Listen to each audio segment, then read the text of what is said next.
Resté à Koulouba et toujours avec le président de la transition qui a reçu successivement le nouvel ambassadeur du Mali en Russie et ceux accrédités au Gabon et au Tchad.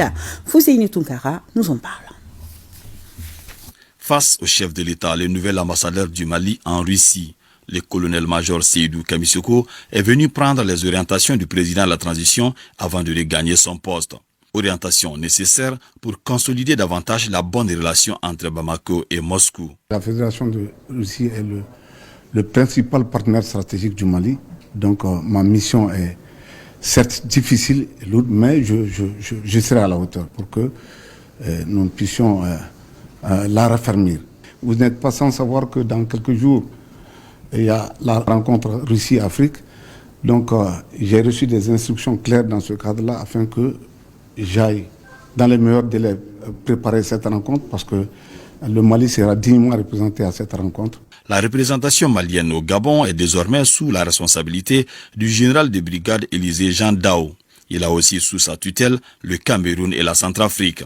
Reçu par le chef de l'État pour sa mise en route, l'ambassadeur Dao se dit mieux édifié pour jouer sa partition conformément aux instructions reçues. Il était question pour moi de recevoir donc ces orientations qui étaient très claires pourtant et puis voilà, donc c'est pour moi de travailler au renforcement des relations d'amitié, de fraternité entre nous et puis la ville du Gabon, le Cameroun et puis la Centrafrique. Et aussi travailler à faciliter le séjour de nos compatriotes qui sont dans ces pays-là, qui sont très nombreux, qui participent à beaucoup d'activités donc au plan local dans ces pays. Je vais être très satisfait parce que les orientations que j'ai reçues sont très claires. Je pense qu'on pourra travailler pour le bonheur de nos deux pays. Le Mali et le Tchad, au-delà des relations diplomatiques, sont liés par des liens de fraternité et de solidarité. Celui en charge de raffermir ce rapport, le général de brigade Bougouri Djatigi Diarra, a également reçu les directives du président de la transition avant son départ pour N'Djamena. D'une manière globale, il s'agit de renforcer quand même les relations d'amitié et de coopération entre le Mali et le Tchad, particulièrement au niveau sécuritaire. Donc vraiment, il y a une très forte relation entre nos deux pays. Donc le président a instruit d'être en contact avec les autorités tchadiennes, de les rassurer surtout, parce que la mission des Nations Unies va prendre fin. C'est un fort contingent qui doit sous peu quitter notre territoire, donc de les rassurer. Maintenant, les autres prennent la coopération sur le plan économique, sur le plan culturel, sur le plan social, tout ça là. Je dois voir ça de plus près avec les autorités tchadiennes.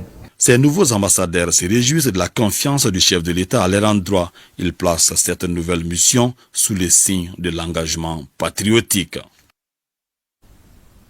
Voyons ce qui ressort à présent de cette première séance de travail ce lundi après-midi entre le ministre des Affaires étrangères et de la coopération internationale, Abdoulaye Diop, et le chef de la MINUSMA, El Gassim Wane. Les autorités maliennes et la MINUSMA travaillent sur les mécanismes et les dispositifs de retrait de la force onusienne. Il est à noter qu'un comité conjoint sera chargé d'établir un chronogramme de retrait.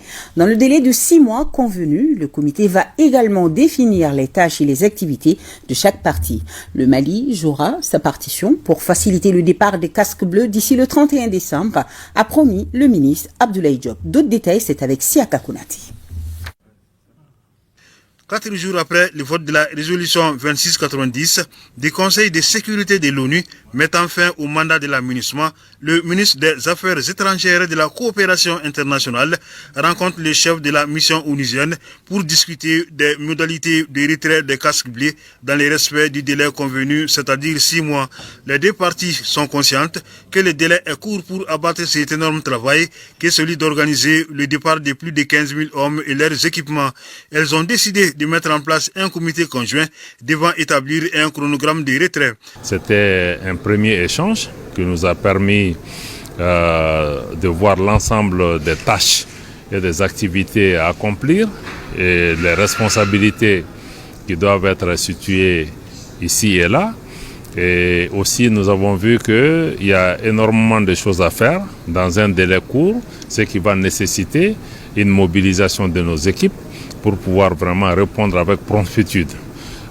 Nous avons eu un échange dans un cadre cordial entre les deux parties et nous nous sommes entendus sur le travail qui a lieu de faire et sur le chronogramme que nous devons élaboré immédiatement pour pouvoir aboutir à ce retrait à la période indiquée du 31 décembre 2023.